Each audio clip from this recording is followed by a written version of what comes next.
Welcome back, for our friends, to Farage on GB News. Well, no surprise, of course, on the Rwanda scheme. Lots of people think that actually this is the wrong way to go. And there's been a letter which has been signed by some 35 of the great and the good to political leaders in general, entitled, "Britain's refugee system has become ever more uncaring, chaotic and costly." It's a page-and-a-half letter. I won't read the whole thing, but just one key thing. It says that we are calling on you political leaders to commit to a fair new plan for refugees that works better. Well, look, I guess we all want a fair new plan. We've always been caring and compassionate and welcoming.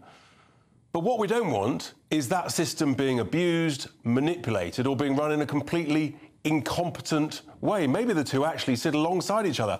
Well, let's hear what David Mellor, former Conservative MP and former Chief Secretary to the Treasury, thinks about this. David, a very good evening to you. I'm sure you've seen this letter signed by the likes of Brian Cox, General Dannett and Gary Lineker and many others. What are your thoughts to this? Well-intentioned, thoughtful, respectful? I don't think it matters a tuppenny whatever what they think. Some of them think coherent thoughts, others just jump on the bandwagon. The answer is, what matters is what the government decides to do. I don't care what, I mean, look, Gary Lineker's a perfectly nice chap. There was a time when I was very friendly with him. But I don't care what he thinks about politics. I barely care what he thinks about football.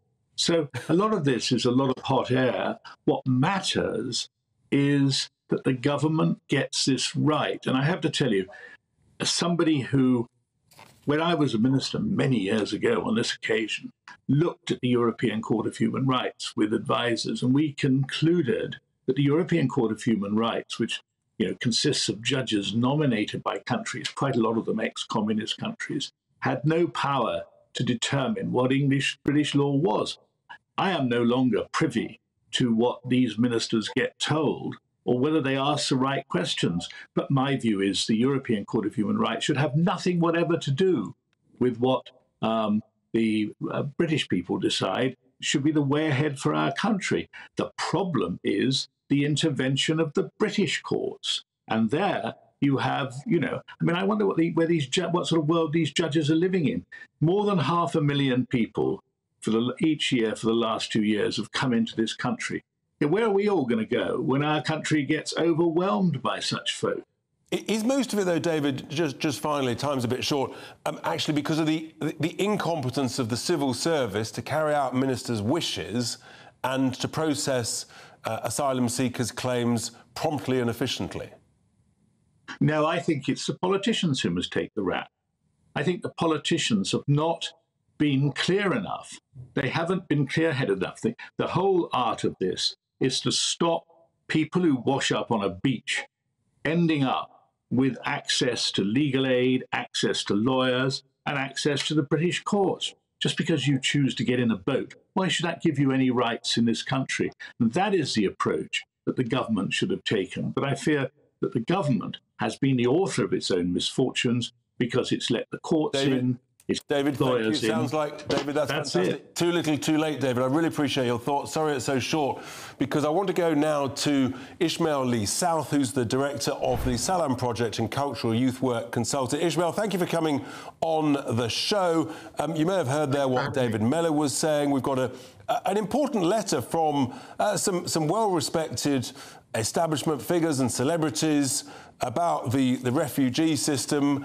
And we had Nigel Farage earlier on the show talking about the quantity of legal immigration. What are your thoughts as to where, Ishmael, this debate has now got to? It's a big, live debate up and down the country.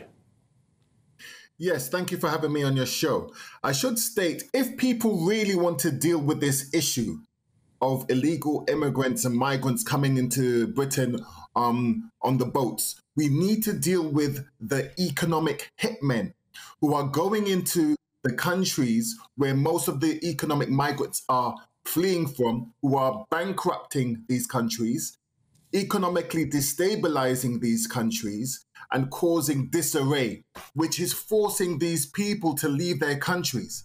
Now, these economic hitmen are mostly based in the US of A, the UK, and Europe. And so they call themselves finance consultants. If these people are held accountable for destabilizing these countries, which makes people want to leave these countries to come to Europe, we will solve this immigration problem. Ishmael, for those who want more immigration or similar levels of immigration to this, where do you think that is? Do you think there's a sensible number that we should welcome of lawful immigration? If so, where do you think that number is? I can't put a number on it. All I say is if someone is fleeing their country because they want to earn a legal wage to support their family and to be an upright person, yes, as long as they come in legally and their aims or intentions to live a lawful life and be contribution to society, yes. But if they're here for criminal acts, deport them. If they're here for any bad intentions, deport them. So, but we need, if you want to deal with the real issue, also I have to state, a lot of these human relief charities, they waste billions on administration and bureaucracy. All this money used for this Rwandan issue, we should find a neutral, non-populated island that's around Europe. And then this is a place where we could fund an organization, RNLI, and whereby we could bring these economic migrants to this island where they could be processed, where they could be assessed, where they could be vetted. And then if everything goes well, then we Ishmael, you're absolutely right. We should do it promptly and efficiently and not waste taxpayers' cash. Ishmael, I really appreciate it. Sorry it's so short. Thank you so much for coming on the Farage Show this evening.